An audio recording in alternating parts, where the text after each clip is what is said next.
मन चंगा तो कठौती में गंगा। हाँ। एक बार की बात है, एक परिवार में पति पत्नी एवं बहू बेटा यानी 4 प्राणी थे। समय आराम से बीत रहा था।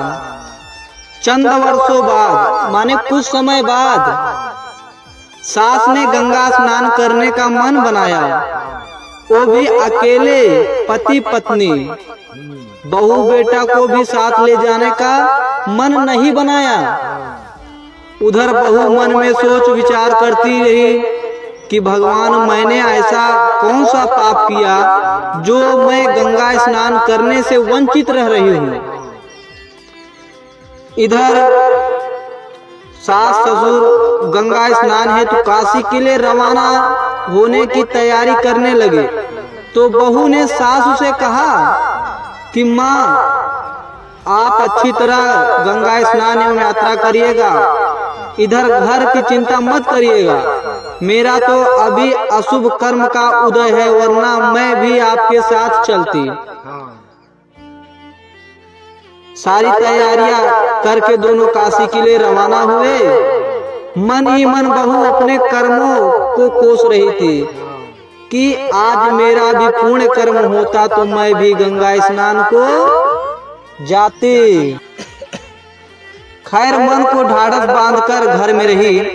उधर सास जब गंगा जी में स्नान कर रही थी, स्नान करते करते घर में रखी अलमारी की तरफ ध्यान गया।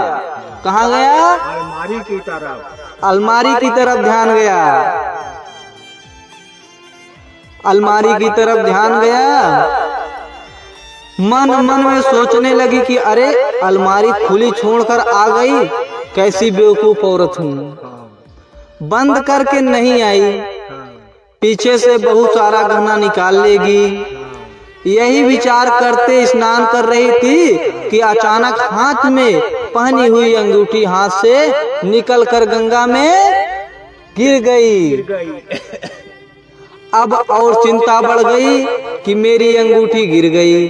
उसका ध्यान गंगा स्नान में न होकर सिर्फ घर की अलमारी पर था। अरे उधर बहू ने विचार किया कि देखो मेरा शुभ कर्म तो होता तो मैं भी गंगा जी जाती। सासु माँ कितनी पुण्यवान है जो आज गंगा स्नान कर रही हैं। ये विचार करते करते एक कटौती लेकर आई और उसको पानी से भर दिया और सोचने लगी सासू माँ वहाँ गंगा स्नान कर रही हैं और मैं यहाँ कटौती में गंगा स्नान कर लूं। यह विचार करके जो ही कटौती में बैठी तो उसके हाथ में सासू माँ के हाथ की अंगूठी आ गई और विचार करने लगी अंगूठी यहाँ कैसे आई, ये तो सासू माँ पहन कर ले गई थी। इतना सब करने के बाद उसने उस अंगूठी को अपनी अलमारी में सुरक्षित रख दिया और कहा कि सासू माँ आने पर उनकी दे दूंगी।